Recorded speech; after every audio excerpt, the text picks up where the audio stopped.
ಹಿಂದೂಗಳ ಪ್ರಮುಖ ಹಬ್ಬಗಳಲ್ಲಿ ಬೆಳಕಿನ ಹಬ್ಬವಾದ ದೀಪಾವಳಿಯು ಜಗತ್ತಿನಲ್ಲಿ ಮಾನವೀಯತೆಯ ಅಮೂರ್ತ ಸಾಂಸ್ಕೃತಿಕ ಪರಂಪರೆ ಸಾರುವ ಹಬ್ಬ ಎಂದು ಯುನೆಸ್ಕೋ ಸಾರಿದೆ. 2025ರ ಪಟ್ಟಿಯನ್ನ ಯುನೆಸ್ಕೋ ಬುಧವಾರ ಬಿಡುಗಡೆ ಮಾಡಿದೆ. ದೀಪಾವಳಿಯೊಂದಿಗೆ ಜಗತ್ತಿನ 19 ಇತರ ಸಾಂಸ್ಕೃತಿಕ ಪರಂಪರೆಯನ್ನ ಹೆಸರಿಸಿದೆ. ಆ ಮೂಲಕ ಅಮೂರ್ತ ಸಾಂಸ್ಕೃತಿಕ ಪರಂಪರೆಗಳ ರಕ್ಷಣೆ ಮತ್ತು ಅವುಗಳ ಮಹತ್ವಗಳ ಕುರಿತು ಜಾಗೃತಿ ಮೂಡಿಸುವ ಗುರಿಯನ್ನ ಹೊಂದಿರುವುದಾಗಿಯೂ ಯುನೆಸ್ಕೋ ಹೇಳಿದೆ.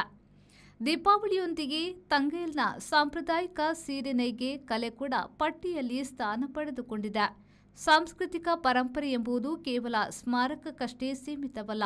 ಇದರಲ್ಲಿ ಪರಂಪರೆ ಅಥವಾ ಪರಂಪರಾಗತವಾಗಿ ಬಂದ ಸಂಪ್ರದಾಯಗಳು ಸೇರಿವೆ. ಇದರಲ್ಲಿ ಮೌಖಿಕವಾದ ಜನಪದ ಕಲೆ, ಸಾಮಾಜಿಕ ಪದ್ಧತಿಗಳು, ಆಚರಣೆ, ಹಬ್ಬಗಳು, ಜ್ಞಾನ ಮತ್ತು ಪ್ರಕೃತಿಗೆ ಸಂಬಂಧಿಸಿದ ಆಚರಣೆ, ಕೌಶಲ ಹಾಗೂ ಸಾಂಪ್ರದಾಯಿಕ ಕರಕುಶಲ ಜ್ಞಾನವೂ ಒಳಗೊಂಡಿದೆ.